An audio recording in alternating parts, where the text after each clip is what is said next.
എൻ്റെ പേര് ഷിബ ജോൺസൺ. ഇതെൻ്റെ ഹസ്ബൻഡ് ജോൺസൺ. ഞാൻ ഉടമ്പടി എടുത്തത് നവംബർ 16-ാം തീയതിയാണ്. നിയോഗം വെച്ചിരുന്നു. അതിൽ പ്രധാനപ്പെട്ടത് എൻ്റെ ഹസ്ബൻഡിൻ്റെ കാര്യമായിരുന്നു.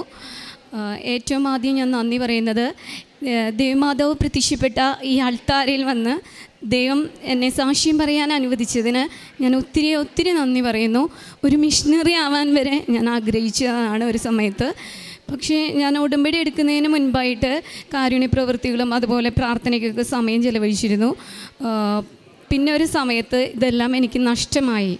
അങ്ങനെ കുറച്ച് കഴിയുമ്പോഴാണ് അറിയണത് ആൾക്ക് പ്രത്യേകിച്ച് യാതൊരുവിധ അസുഖങ്ങളും ഉണ്ടായിരുന്നില്ല. ഷുഗറോ കൊളസ്ട്രോളോ അങ്ങനെ യാതൊരുവിധ കംപ്ലയിൻറ്റും ഉണ്ടായിരുന്നില്ല. ഇടയ്ക്ക് ആൾക്ക് വയറിൽ ഗ്യാസ് കയറുക, ഭക്ഷണം കഴിക്കാൻ നേരം വൈകി കഴിഞ്ഞാൽ വയറുവേദന ഉണ്ടാവുക, അത് ഭക്ഷണം കഴിച്ചാൽ മാറാണ്ട് വരിക. അങ്ങനെയാണ് ഞങ്ങൾ ഡോക്ടറെ കാണാൻ ചെല്ലണത്. ഡോക്ടറെ കണ്ട് ആദ്യത്തെ ടെസ്റ്റുകളൊക്കെ പലതും ചെയ്തതിൽ ഒരു കുഴപ്പമില്ല. ചെറുതായിട്ട് കിഡ്നി സ്റ്റോണിൻ്റെ ഒരു ഇത് മാത്രമാണ് പറഞ്ഞത്. അത് കഴിഞ്ഞിട്ടും ഭക്ഷണം കഴിക്കാൻ നേരം വയ്യ, ഈ വയറുവേദന മാറണില്ല, കഴിച്ചാൽ അങ്ങനെ തന്നെ. അങ്ങനെ ഡോക്ടർ എൻഡോസ്കോപ്പി ചെയ്യാൻ പറഞ്ഞു. എൻഡോസ്കോപ്പി ചെയ്ത് കഴിഞ്ഞപ്പോൾ ആളും മോനുമായിട്ടാണ് പോയത്. അപ്പോൾ അവിടെയുള്ളൊരു എഴുതണ കുട്ടി അറിയണ ഒരു കുട്ടിയായിരുന്നു. അപ്പോൾ ആൾ പറഞ്ഞു ചേട്ടനെ കൂട്ടിയിട്ട് വരാൻ പറഞ്ഞു, അടുത്ത പ്രാവശ്യം വരുമ്പോൾ ബയോപ്സിക്ക് എടുത്തിട്ടുണ്ടെന്ന് പറഞ്ഞു.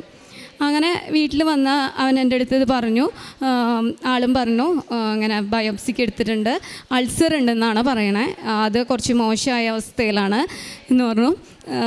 അപ്പോൾ അങ്ങനെ പറഞ്ഞ ദിവസത്തിന് ബയോപ്സി റിസൾട്ട് വാങ്ങാൻ ഞങ്ങൾ വെയിറ്റ് ചെയ്തുകൊണ്ടിരിക്കുകയാണ്.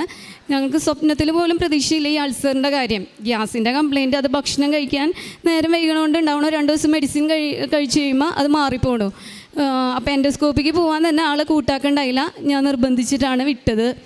അങ്ങനെ ഇവരൊക്കെ പോയി, ആൾ ജോലിക്കും പോയി കഴിഞ്ഞ സമയത്ത് ഞാൻ ഈ റിസൾട്ട് എടുത്ത് എൻഡോസ്കോപ്പി ചെയ്ത റിസൾട്ട് എടുത്ത് വായിച്ചു നോക്കിയപ്പോൾ അതിൽ കുറച്ച് സയൻസ് ടേംസ് ആയിരുന്നു. പക്ഷെ എനിക്ക് പിടുത്തമൊന്നും കിട്ടിയില്ല. അപ്പം ഞാൻ ആ ടേംസ് എടുത്ത് അടിച്ചു നോക്കി, ഈ ഇതെന്താണെന്ന് അറിയാൻ വേണ്ടി യൂട്യൂബിൽ അടിച്ചപ്പോൾ അത് ക്യാൻസറിനെ ഇതാക്കിയിട്ടുള്ളതായിരുന്നു. അപ്പോൾ ഞാൻ വേഗം ക്ലോസ് ചെയ്തു, കാരണം ഡോക്ടർ അങ്ങനെയൊന്നും പറഞ്ഞിട്ടില്ലല്ലോ, എൻ്റെ തെറ്റിയതായിരിക്കും. പിന്നെ അടിച്ചു നോക്കിയപ്പോൾ അത് തന്നെ വീണ്ടും ക്ലോസ് ചെയ്തു. ഗൂഗിളിൽ ഇത് ഞാൻ ടൈപ്പ് ചെയ്ത് നോക്കിയപ്പോൾ ബാഡ് സെൽ ഗ്രോത്ത് എന്നാണ് എഴുതി കാണിച്ചത്. അപ്പോൾ എനിക്ക് മനസ്സിലായി ക്യാൻസറിലേക്ക് അത് കടന്നിട്ടുണ്ട്, ആ അൾസർ. അങ്ങനെ ഞാൻ ആ റിസൾട്ട് ആദ്യമായിട്ട് ഓടിക്കൊണ്ട് ചെല്ലണത് ഓൺലൈൻ ആരാധന ഞാൻ കൂടാറുണ്ടായിരുന്നു വെച്ച്. അങ്ങനെ ഞാൻ ഈശോയുടെ മുന്നിൽ ഒത്തിരി കരഞ്ഞു. കാരണം എന്താണെന്ന് വെച്ചാൽ വചനം വഴിയാണ് ഞാൻ എൻ്റെ വിവാഹം സെലക്ട് ചെയ്തത്.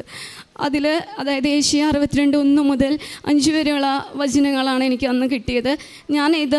അതായത് ഈശോ ആഗ്രഹിക്കണേ ഈ വിവാഹം നടക്കട്ടെ, അല്ലെങ്കിൽ ഏതെങ്കിലും എനിക്ക് ചേരണതാണെങ്കിൽ നടക്കട്ടെ, അല്ലെങ്കിൽ ഏതെങ്കിലും കാരണത്താലും മുടങ്ങിപ്പോട്ടെ, ഈശോയുടെ ഇഷ്ടം എന്താണ് എന്ന് അങ്ങനെ ഞാൻ എടുത്തപ്പോൾ ഈ വചനമാണ് എനിക്ക് കിട്ടിയത്. അപ്പോൾ ആ വചനം വഴി എടുത്തിട്ട് എനിക്ക് ഈ റിസൾട്ട് കണ്ടപ്പോൾ ഞാൻ ഒത്തിരി കരഞ്ഞു.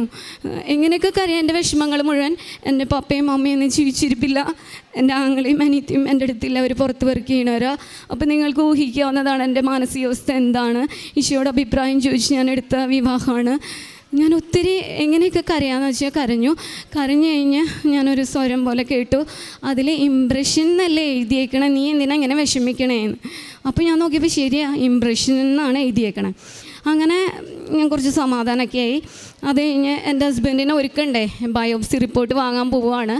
അപ്പം ഞാൻ പറഞ്ഞു, ഇങ്ങനെ സമാധാനത്തിൽ പറഞ്ഞു, ചിലപ്പോൾ നമുക്ക് ഇത്രയും നാൾ അനുഗ്രഹങ്ങളാണ് കിട്ടിയിരുന്നത്, ഇനി നമുക്ക് ദൈവം സഹനമാണ് തരണമെന്ന് വെച്ചാൽ നമുക്കത് സന്തോഷത്തോടെ ഏറ്റുപിടുത്ത് മുന്നോട്ട് പോകണം. അപ്പോൾ ചിലപ്പോൾ ബയോപ്സി റിപ്പോർട്ട് പോസിറ്റീവ് ആവാം, ചിലപ്പോൾ ക്യാൻസറിലേക്ക് കടന്നിട്ടുണ്ടാവാം, പേടിക്കണ്ട കേട്ടോ, നമ്മൾ ഒരുങ്ങി പോകണം, ദൈവം എന്താണ് തീരുമാനിക്കണേന്ന് അറിയില്ല എന്ന് പറഞ്ഞു. അങ്ങനെ ഹോസ്പിറ്റലിൽ ഉണ്ടായിരുന്ന ചേട്ടന്മാരെയൊക്കെ അറിയിച്ചു. ചേട്ടനും ഞങ്ങളും കൂടി റിസൾട്ട് വാങ്ങാൻ വേണ്ടി പോയി. ചേച്ചീനെ അറിയിച്ചു. ചേച്ചിയും ഹസ്ബൻഡൊക്കെ വന്നു. കാരണം ഞങ്ങൾ രണ്ടുപേരും ഭയങ്കരമായിട്ട് പേടിക്കണവരാണ്. അപ്പം ഞങ്ങൾ ഇതറിയുമ്പോൾ എങ്ങനെ റിയാക്ട് ചെയ്യുന്നവർക്കറിയില്ല. എൻ്റെ ആങ്ങളേനെയും അനിയത്തിനെയൊക്കെ അറിയിച്ചിട്ടുണ്ടായിരുന്നു. പക്ഷേ അവിടെ ചെന്നപ്പോൾ ഞങ്ങളിത് പ്രതീക്ഷിച്ചിട്ടാണ് പോണത്. ബയോപ്സി റിപ്പോർട്ട് ഞാനാണ് വാങ്ങിയത്. നോക്കിയപ്പോൾ അതിൽ കാർസിനോമ, അഡ്നോ കാർസിനോമ ഉണ്ട്. ഞാൻ ആളോട് പറഞ്ഞു, നമ്മൾ പ്രതീക്ഷിച്ച കൂട്ടുകാരനുണ്ട്. അപ്പോൾ നമ്മൾ ദൈവത്തോട് മുട്ടിപ്പായിട്ട് പ്രാർത്ഥിക്കുക.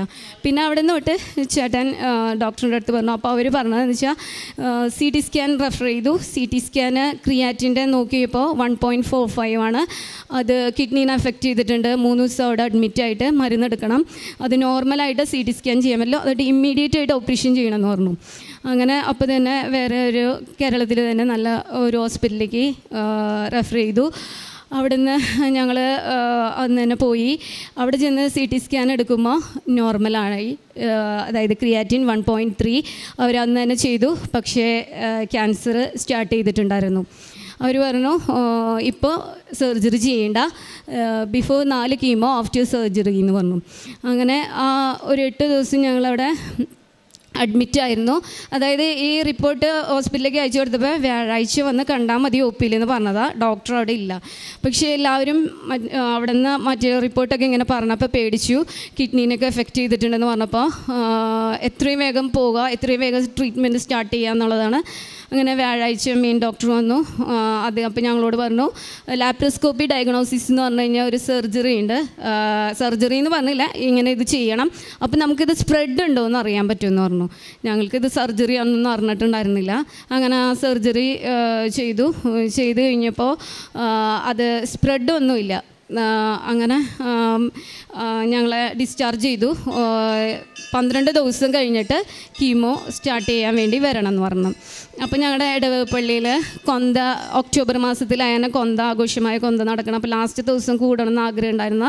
അങ്ങനെ ഞങ്ങൾക്കത് കൂടാൻ സാധിച്ചു. ഞങ്ങൾ കീമോയ്ക്ക് വേണ്ടി പോകണതിന് മുന്നേ ഞങ്ങളുടെ അടുത്ത് ഒരു ചേച്ചി വന്ന് പറഞ്ഞു, അതായത് ആളുടെ വലിയപ്പൻ്റെ മോള് വന്ന് പറഞ്ഞു, നീ എത്രയും വേഗം കൃപാസനത്തിൽ ചെന്നിട്ട് ഉടമ്പടി എടുക്കണം.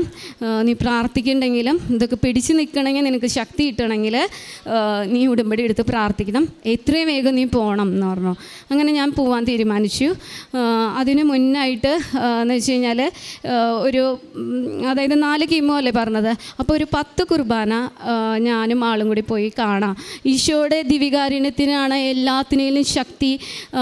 അത് ഏറ്റവും വലിയ മരുന്നാണ് ഞാൻ വിശ്വസിച്ച് ഞങ്ങളത് കൂടി. അത് കഴിഞ്ഞ് ഇവിടെ വന്ന് അവിടെ ഹോസ്പിറ്റലിൽ പോയി കീമോ സ്റ്റാർട്ട് ചെയ്തു. പക്ഷേ കീമോ എന്ന് പറഞ്ഞു കഴിഞ്ഞാൽ എനിക്ക് ഭയങ്കര പേടിയായിരുന്നു, ഇതെങ്ങനെയാവും. അപ്പോൾ അതിന് മുന്നേ ഇവിടെ വന്ന ഉടമ്പടി എടുത്തിട്ടുണ്ടായിരുന്നു ഞാൻ. കീമോ സ്റ്റാർട്ട് ചെയ്ത് കഴിഞ്ഞപ്പോൾ കീമോൻ്റെ മരുന്ന് കയറുന്നതിന് മുന്നേ എനിക്ക് എത്ര പ്രാർത്ഥിച്ചിട്ട് അത് ആക്സെപ്റ്റ് ചെയ്യാനുള്ളൊരു ഇത് കിട്ടിയില്ല. അതിന് കുറേ സൈഡ് ഇഫക്ട്സ് ഒക്കെ പറയണ കാരണം. പക്ഷേ ആ കീമോൻ്റെ മരുന്ന് പോണ സമയത്ത് എൻ്റെ മൈൻഡിലേക്ക് ഒരു ചിന്ത കടന്നു വന്നത്, ഈശോയുടെ കുരിശിൽ നിന്നാണ് ഓരോ ഡ്രോപ്സും ആ മരുന്നുകൾ തുള്ളി വീഴണത്.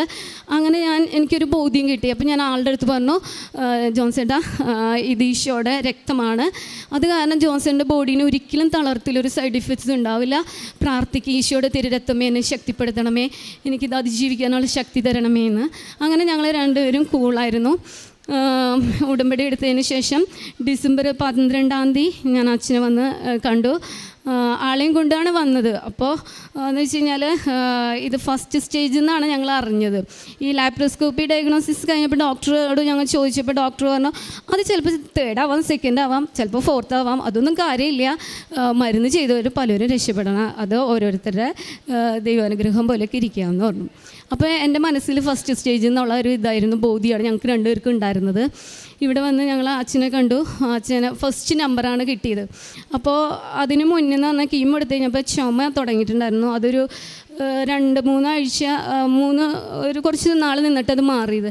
അപ്പോൾ ഇത്രയും ഇങ്ങനെ ഇരിക്കുന്ന ആളെയും കൊണ്ട് ഇങ്ങോട്ട് വരാമെന്ന് പറയുമ്പോൾ അത് ഒരു ബസ്സിലാണ് പോരണത്. ഞങ്ങൾ ബസ് ഏൽപ്പിച്ചിട്ട് അതിലാണ് പോന്നിരുന്നത്. അപ്പോൾ എനിക്ക് ഭയങ്കര ടെൻഷനായിരുന്നു, എന്തെങ്കിലും ഉണ്ടാവോ, വല്ലതും വന്നു കഴിഞ്ഞാൽ ജോൺസൻ്റെ എല്ലാവർക്കും വിഷമം ഉണ്ടാവണതാണ്. അപ്പോൾ ഞാൻ എന്ത് ചെയ്യുന്നത് വെച്ച് കഴിഞ്ഞാൽ വെള്ളവും ഭക്ഷണവും ഒഴിവാക്കി എൻ്റെ ജോൺസണിനെ എനിക്ക് മാതാവിൻ്റെ അടുത്ത് എത്തിക്കണം, ഒരു കുഴപ്പം ഉണ്ടാവരുത്. ഡിസംബർ 12-നാണ് ആളുടെ ബർത്ത്ഡേ. അപ്പോൾ അന്ന് ഞാൻ മാതാവിനെ ഏൽപ്പിക്കും. അമ്മ ഈശോയുടെ എല്ലാ കാര്യവും പറഞ്ഞ് ഏറ്റവും വലിയ ഡോക്ടറായ ഈശോയിൽ നിന്ന് എൻ്റെ ഭർത്താവിന് സൗഖ്യം വാങ്ങിത്തരണം. അങ്ങനെ ഭക്ഷണവും വെള്ളമൊക്കെ മാറ്റി കഴിഞ്ഞപ്പോൾ എന്നെ കാണുമ്പോൾ തന്നെ ആൾക്കാർക്ക് ഒരു ഇത്, നീ ഒന്നും കഴിക്കണില്ലേ എന്നൊക്കെ ചോദിക്കും. പക്ഷേ ഞാൻ ഒന്നും പറയാൻ പോയില്ല. അങ്ങനെ ഞങ്ങൾ ഇവിടെ വന്ന് ബസ്സിൽ വെച്ച് ആൾക്കൊരു യാതൊരു കുഴപ്പമുണ്ടായില്ല. ബസ് ഇറങ്ങി കഴിഞ്ഞ് കഴിഞ്ഞപ്പോൾ ആൾ വോമിറ്റ് ചെയ്ത്, അങ്ങനെ കുറച്ച് എന്നോട് പറഞ്ഞു വോമിറ്റ് ചെയ്യാൻ തോന്നണമെന്ന് പറഞ്ഞു. അങ്ങനെ വോമിറ്റ് ചെയ്തപ്പോൾ ബ്ലഡാണ് വന്നത്, കുറച്ച് കട്ട പോലെ. അപ്പം എനിക്ക് പേടിയൊക്കെ തോന്നി. എന്നാലും ഞാൻ പറഞ്ഞു, അതേ ഗ്യാസ് കയറിയിട്ടാണ് ഞങ്ങൾ ഫുഡൊക്കെ കൊണ്ടുവന്നത്, ഗ്യാസ് കയറിയിട്ട് പേടിക്കൊന്നും വേണ്ട, ഞാനും പ്രഗ്നൻസി സമയത്ത് കഴിക്കാണ്ടിരുന്നപ്പോൾ ഇങ്ങനെയൊക്കെ ഉണ്ടായിട്ടുണ്ട്, തൊണ്ട പൊട്ടിയതാണ്, പേടിക്കേണ്ടെന്ന് പറഞ്ഞു. അങ്ങനെ ഞങ്ങൾ വന്ന് അച്ഛനെ കണ്ടു.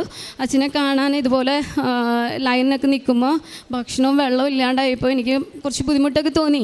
എന്നാലും ഞാൻ ഈശോയോട് പറഞ്ഞു, ഈശോയെ എൻ്റെ ഭർത്താവിനെ നീ ഉപേക്ഷിക്കരുത്, അമ്മ പറയല്ലോ എങ്ങനെയായാലും, അപ്പോൾ അമ്മേനെ ഞാൻ ഏൽപ്പിക്കും, അച്ഛനും പറയുമ്പോൾ അമ്മ കേൾക്കും.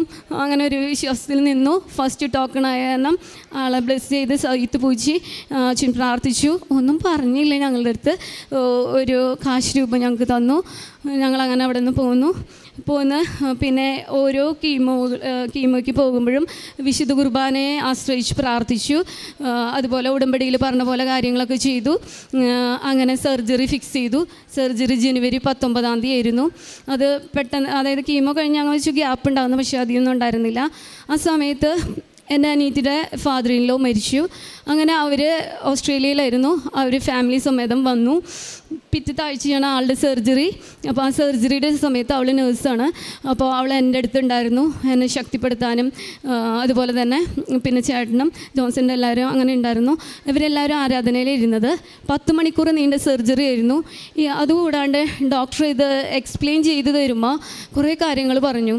അതായത് ഇത് ചെയ്ത് കഴിഞ്ഞ് കഴിഞ്ഞാൽ ആൾക്കിപ്പോൾ ഒരു 5 ഇഡ്ഡലി കഴിക്കുന്ന സ്ഥാനത്ത് 1.5 ഇഡ്ഡലിയെ കഴിക്കാൻ പറ്റുള്ളൂ.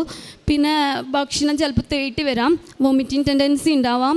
പിന്നെ ഇത് ചിലത് കട്ട് ചെയ്ത് അങ്ങോട്ടും ഇങ്ങോട്ടൊക്കെ ജോയിൻ ചെയ്യുമ്പോൾ അത് സ്റ്റിച്ച് പിടിക്കാണ്ട് വന്ന് ലീക്കായി കഴിഞ്ഞാൽ ലീക്ക് ഉണ്ടാവാൻ ചാൻസ് ഉണ്ട്. അതൊന്നും ഞങ്ങൾക്ക് ഉറപ്പ് പറയാൻ പറ്റില്ല. അപ്പോൾ റീസർജറി വേണം. അതായത് 10 മണിക്കൂർ നീണ്ട സർജറി, അത് സക്സസ് ആയില്ലെങ്കിൽ വീണ്ടും റീസർജറി. ഇതൊക്കെ കേട്ടപ്പോൾ എൻ്റെ മനസ്സാകെ പോയി. കാരണം എനിക്ക് ഈ സർജറി പോലും ആക്സെപ്റ്റ് ചെയ്യാനുള്ള മനസ്സുണ്ടായിരുന്നില്ല. ഞാൻ ആകെ കൂടി പ്രാർത്ഥിച്ചത് ഈശോയുടെ ദിവ്യകാരുണ്യത്തിന് ശക്തിയുണ്ട്, ആ ദിവ്യകാരുണ്യം വഴി എൻ്റെ ഹസ്ബൻഡ് സുഖപ്പെടും, അമ്മ പറയുമല്ലോ എന്നാണ്. അങ്ങനെ ഞാൻ ശരിക്കും പറഞ്ഞാൽ ആൾക്കാരുടെ മുന്നിലൊന്നും ഞാൻ അധികം ആരുടെ അടുത്തും കരഞ്ഞിട്ടില്ല. പക്ഷെ ഒരാളുടെ മുന്നിൽ ഞാൻ കരഞ്ഞു. അതായത് എന്നോട് പറഞ്ഞ കൃപാസനത്തിൽ പോയി ഉടമ്പടി എടുക്കുമെന്ന് പറഞ്ഞ ചേച്ചിയില്ലേ, ആ ചേച്ചിയുടെ അടുത്ത് സർജറി പറഞ്ഞപ്പോൾ ആ ചേച്ചി പറഞ്ഞു, എനിക്ക് ഭയങ്കര കരച്ചിലായി. ഞാൻ ഈശോയുടെ ദിവ്യകാരുണ്യത്തിന് അത്രയും സ്നേഹിച്ച് അത്രയും ആരാധിച്ച് ആ ശക്തിയിൽ പൂർണ്ണമായി വിശ്വസിച്ചതാണ്. എന്നിട്ട് ഈശോയ്ക്ക് മാറ്റാൻ പറ്റാത്ത ഒരു രോഗമില്ലല്ലോ, എന്നിട്ട് എന്തായി സർജറി. അപ്പോൾ ആ ചേച്ചി എൻ്റെ അടുത്ത് പറഞ്ഞു, ഈശോ രോഗികളെ സുഖപ്പെടുത്തിയത് പല വഴി കൂടെയാണ്. അപ്പം നിൻ്റെ ഹസ്ബൻഡിന് ചിലപ്പോൾ സർജറിയിലൂടെ ആയിരിക്കും ഈശോ സൗഖ്യം കൊടുക്കാൻ ആഗ്രഹിക്കണേ. നീ ഈശോയുടെ ഇഷ്ടത്തിന് വിട്ടുകൊടുത്ത് പ്രാർത്ഥിക്കാൻ പറഞ്ഞു. അങ്ങനെ ഞാൻ വിട്ടുകൊടുത്തു. ഈശോയുടെ ഇഷ്ടം, ദൈവത്തിന് പല വഴിയുണ്ടല്ലോ, നമ്മൾ ആ വഴി കൂടെ തന്നെ സൗഖ്യം വേണമെന്ന് വാശി പിടിക്കാൻ പാടില്ല. അപ്പോൾ എനിക്കത് മനസ്സിലായി, ഞാനത് വിട്ടുകൊടുത്തു. അപ്പോൾ ഡോക്ടർ എക്സ്പ്ലെയിൻ ചെയ്യുമ്പോൾ ഞാൻ ഡോക്ടറിൻ്റെ കൈ നോക്കി പ്രാർത്ഥിക്കും, ഈശോയെ നിൻ്റെ കൈകളാവണം, നീ ആയിരിക്കണം സർജറി ചെയ്യണത്. അങ്ങനെ സർജറിക്ക് കയറ്റുമ്പോഴെന്ന് വെച്ച് കഴിഞ്ഞാൽ ഈ സർജറിക്ക് വരുന്നതിന് മുന്നേ ഞങ്ങൾ കീമോ എടുത്തല്ലോ. കീമോ എടുക്കുമ്പോൾ ഓരോ അച്ഛന്മാരുടെ ബ്ലെസ്സിങ് ഞങ്ങൾ വാങ്ങിയിട്ടാണ് വരാം, കുർബാന സ്വീകരിച്ചിട്ട് വരാം. ഒരു പ്രാവശ്യം ഞങ്ങൾ വന്നപ്പോൾ ഞങ്ങൾക്ക് കുർബാന സ്വീകരിക്കാൻ പറ്റിയില്ല. അപ്പോൾ ഞാനത് നിയോഗം വെച്ചത് 12 ദിവസം ഇവിടെ വരുന്നതിന് മുന്നേ മുടങ്ങാണ്ട് കൂടണമെന്ന്. അങ്ങനെ ഒരെണ്ണം ഞങ്ങൾക്ക് സ്വീകരിക്കാൻ പറ്റാണ്ട് ഹോസ്പിറ്റലിൽ ക്യാൻറ്റീനിൻ്റെ അവിടേക്ക് പോകാൻ നിൽക്കുമ്പോൾ ലിഫ്റ്റ് തുറന്നൊരു അച്ഛൻ വരണം. അപ്പോൾ ആ അച്ഛനോട് ഞാൻ ചോദിച്ചു, അച്ഛാ കുർബാന സ്വീകരിക്കാൻ പറ്റിയില്ല നേരത്തെ വന്ന കാരണം, അച്ഛന് ഒന്ന് ബ്ലെസ് ചെയ്ത് പ്രാർത്ഥിക്കുമെന്ന്. അപ്പോൾ അച്ഛൻ പറഞ്ഞു, ഞാൻ 4th ചാപ്റ്ററിലേക്ക് നിങ്ങൾ വായോ, നിങ്ങൾക്ക് ഈശോനെയും തരാം, ആളെ ബ്ലെസ് ചെയ്ത് പ്രാർത്ഥിക്കുകയും ചെയ്യാം. എനിക്കതാണ് ഏറ്റവും വലിയ അത്ഭുതമായിട്ട് തോന്നണേ. കാരണം ഞങ്ങൾക്ക് ഈശോനെ കിട്ടി. അങ്ങനെ പിന്നെ ഈ സർജറിക്ക് പോണ സമയത്തും കുർബാന സ്വീകരിക്കാനും ആ അച്ഛൻ അനിയത്തിയുടെ ഒരു ബന്ധുവായിരുന്നു. അത് ഈ ഫ്യൂണറിൽ ചെന്നപ്പോഴാണ് മനസ്സിലായത്. അങ്ങനെ ICUയിലും ജോൺസൻ്റെ അടുത്ത് പോകും, വിവരങ്ങൾ അന്വേഷിക്കും. കുർബാനയ്ക്ക് കിട്ടി. പിന്നെ ഞങ്ങൾക്ക് കിട്ടിയത് ഒരു വാർഡാണ്. സർജറിക്ക് തന്നെ ഒരു ഒത്തിരി, അതായത് 4.5 ലക്ഷത്തോളമാണ് പറഞ്ഞത്. അപ്പോൾ വാർഡ് എന്ന് പറഞ്ഞാൽ 3 പേരുടെ വാർഡാണ് ഈശോ അറേഞ്ച് ചെയ്തത്. അപ്പോൾ അതിൻ്റെ ഇപ്പുറത്തുള്ള ആളെന്ന് പറഞ്ഞാൽ ഇത്തിരി സീരിയസ് ആയിരുന്നു. അപ്പോൾ എനിക്കിത് കണ്ടപ്പോൾ ആ വാർഡ് വേണ്ടാന്നൊക്കെ. അപ്പോൾ ചെന്ന് അന്വേഷിച്ചപ്പോൾ 1 ലക്ഷം ഈ സർജറി ചാർജ് തന്നെ കൂടും നമ്മൾ ട്വിൻ ബെഡ് എടുക്കുകയാണെങ്കിൽ. എന്നാൽ അയാൾ പോയി. അപ്പോൾ പിന്നെ അത് വേണ്ടെന്ന് വെച്ചു. അങ്ങനെ ദൈവം ആ വാർഡെന്ന് വെച്ച് കഴിഞ്ഞാൽ രണ്ടുപേരും ഉള്ളവരും നല്ല പ്രാർത്ഥിക്കണവർ, അവർ ഈശോയുടെ പാട്ടൊക്കെ പാടണു, പിന്നെ നമുക്ക് ഒരുമിച്ച് കൊന്തെത്തിക്കാമെന്ന് പറയണു. അങ്ങനെ നല്ലൊരു വാർഡായിരുന്നു, 3 പേരടങ്ങിയ വാർഡ്. അത് ഞങ്ങൾക്ക് സജ്ജാക്കി തന്നു. പിന്നെ സർജറി കഴിഞ്ഞ് ആളെ കൊണ്ടുവന്ന് കഴിഞ്ഞപ്പോൾ ഫുഡൊന്നും കൊടുക്കാൻ പറ്റില്ല, വെള്ളം പോലും ഇല്ല. ഈ ട്യൂബിൽ കൂടെയാണ്, മൂക്കിൽ കൂടെ ഒരു ട്യൂബ് ഇട്ടിരുന്നു, അതിൽ കൂടെയാണ് ചെയ്യുക. അത് നഴ്സുമാരാണ് കൊടുക്കുക. അങ്ങനെ മൂന്നാമത്തെ ദിവസം ഈ ഫുഡ് പൈപ്പ് ബ്ലോക്കായി. അങ്ങനെ 10:30 ബ്ലോക്കായ ഫുഡ് പൈപ്പ് അവർ ഡോക്ടേഴ്സ് ഇപ്പോൾ വരാമെന്ന് പറഞ്ഞിട്ട് 5 മണിയായിട്ടും ആളെ കാണാനില്ല. അങ്ങനെ അഡ്മിനിസ്ട്രേറ്റർ അറിയിച്ച് അവർ വേഗം വന്ന് കാര്യങ്ങളൊക്കെ ചെയ്ത്. പക്ഷേ ദിവ്യകാരുണ്യം സ്വീകരിച്ചെങ്കിലും ആൾക്ക് പ്രത്യേകിച്ച് ക്ഷീണമൊന്നും ഉണ്ടായിരുന്നില്ല, ആൾ ഹെൽത്തി ആയിരുന്നു. പിന്നെ ഡോക്ടർ വന്ന് അതിന് വേണ്ട മരുന്നുകളും കാര്യങ്ങളൊക്കെ വേഗം സ്റ്റാർട്ട് ചെയ്തു. എന്നാൽ ആൾ അങ്ങോട്ട് പൂർണ്ണമായിട്ട് ഓക്കെ ആയിട്ടുണ്ടല്ലോ. പക്ഷേ 25-ാം തീയതി ഞങ്ങൾ കൃപാസനത്തിൻ്റെ ഒരു വീഡിയോ കണ്ടുകൊണ്ടിരിക്കുകയാണ്. അതിൽ അച്ഛൻ ആ തുടക്കത്തിൽ തന്നെ പറയുകയാണ്, ഒരു മുറിവ് കാണുന്നുണ്ട്. ആ മുറിവ് രക്തത്തിൻ്റെ ചുവപ്പല്ല, ചെറിയ ചുവപ്പാണ്. അതിൻ്റെ ചുറ്റും ഒരു മഞ്ഞ കളർ കാണുന്നുണ്ട്, അതിൻ്റെ ഉള്ളിലൊരു ബ്ലാക്ക് കളർ കാണുന്നുണ്ടെന്ന് പറഞ്ഞു. അപ്പോൾ ഈ എൻഡോസ്കോപ്പി ചെയ്തപ്പോൾ ഇതേ പിക്ചർ തന്നെയാണ് ജോൺസൻ്റെ ആ മുറിവിനുണ്ടായിരുന്നത്. അപ്പോൾ എന്നോട് ആൾ ചോദിച്ചു, ഈ കറുത്ത സ്പോട്ട് എന്താ?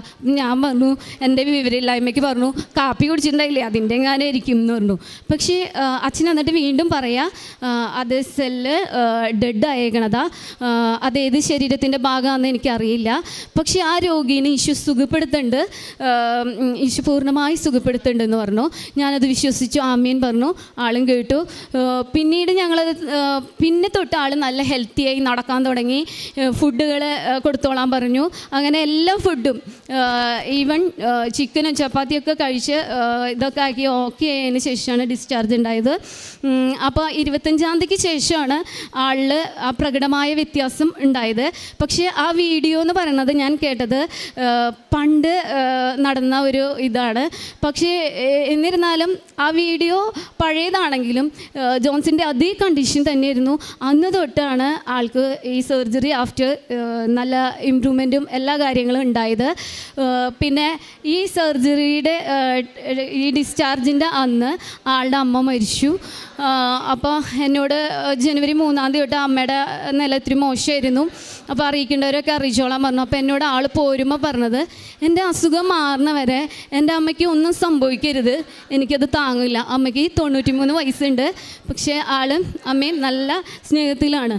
അപ്പോൾ അത് ആൾക്ക് താങ്ങാൻ പറ്റില്ല എന്ന് പറഞ്ഞിട്ടുണ്ടായിരുന്നു. അപ്പോൾ ഈ ഞങ്ങളോട് പറഞ്ഞത് 10 ദിവസത്തേക്ക് ഒരുങ്ങി നിങ്ങൾ വരാം, 10 ദിവസം കഴിഞ്ഞാൽ സർജറി കഴിഞ്ഞാൽ ഡിസ്ചാർജ് ഉണ്ടാവാമെന്ന്. ഈ സർജറി കഴിഞ്ഞ് 2 ദിവസം ICU കഴിഞ്ഞിട്ടാണ് ഇങ്ങോട്ട് വാർഡിലേക്ക് ഷിഫ്റ്റ് ചെയ്തത്. ആ സർജറിയുടെ ടൈമിലാണ് അമ്മയ്ക്ക് വല്ലതും വരണമെന്ന് വെച്ചാൽ ആൾക്ക് കാണാൻ പറ്റുമോ, ആൾക്ക് ആ വിഷമം താങ്ങാൻ പറ്റുമോ? ഈശോ അതെല്ലാം അറേഞ്ച് ചെയ്ത് ഞങ്ങൾക്ക് അമ്മയുടെ ഫ്യൂണറലും എല്ലാ ചടങ്ങും കൂടാൻ പറ്റി. പിന്നെ 4 കീമോ കൂടി ഉണ്ടായിരുന്നു. ഈ 4 കീമോയിലും ദിവ്യകാരുണ്യത്തിൻ്റെ ശക്തിയിൽ ഞങ്ങൾ ഒത്തിരി ആശ്രയിച്ചിട്ടുണ്ട്. കുർബാനയിൽ പോയി പങ്കെടുക്കും. പിന്നെ അതിൻ്റെ ഇടയായിട്ട് കുറേ സൈഡ് ഇഫക്ട്സുകൾ ഉണ്ടാവും, അതായത് മൗത്ത് അൾസേഴ്സ്, അങ്ങനെ കുറേ ഇതുണ്ടായിരുന്നു. ഇതിലെല്ലാം റിക്കവർ ചെയ്യാൻ ഞങ്ങളെ സഹായിച്ചത് ഉടമ്പടി വസ്തുക്കളാണ്. ആ തേൻ പെരട്ട, അതുപോലെ ഉപ്പും തേനും കൂടി മൗത്ത് അൾസേഴ്സ്. ലാസ്റ്റത്തെ കീമോ കഴിഞ്ഞപ്പോൾ ഭയങ്കരമായിട്ട് മൗത്ത് അൾസർ കൊണ്ട് വായ നിറഞ്ഞിട്ട് ഒരു ഫുഡ് പോലും കഴിക്കാൻ പറ്റാത്ത അവസ്ഥ വന്നു. ആളാണെങ്കിൽ നല്ല ടേസ്റ്റ് നോക്കി കഴിക്കുന്ന ആളാണ്. അതിൻ്റെ കൂടെ ഈ കീമോൻ്റെ ചെന്നപ്പോൾ ഒന്നും കഴിക്കാൻ പറ്റാത്തൊരവസ്ഥ വന്നു. 67 ഈ രോഗം വരണേലും മുന്നേ വെയിറ്റ് ഉണ്ടായിരുന്ന ആൾ 47ലേക്ക് എത്തി. അപ്പോൾ അങ്ങനെ എന്നിരുന്നാലും ആ അവസ്ഥകളൊക്കെ ഞങ്ങൾക്ക് തരണം ചെയ്യാൻ പറ്റി. പിന്നെ ഞങ്ങൾക്ക് ഞങ്ങളുടെ ഈ രോഗം അറിയണ സമയത്ത് ഞങ്ങളുടെ അക്കൗണ്ട് കാലിയായിരുന്നൊരു സമയമാണ്. പക്ഷേ ആ സമയത്ത് തൊട്ട്, ഈ രോഗം ഞങ്ങൾ അറിഞ്ഞ സമയം തൊട്ട് ഈശോ എല്ലാ കാര്യങ്ങളും, സർവശക്തനായ ദൈവം ഒരു മുടക്കവും കൂടാതെ എല്ലാം ഞങ്ങൾക്ക് ക്യാഷും അറേഞ്ച് ചെയ്ത് ക്ലെയിം കിട്ടി. അങ്ങനെ വ്യക്തികളെ ഉള്ളിലൂടെ ഞങ്ങളെ സഹായിച്ചു.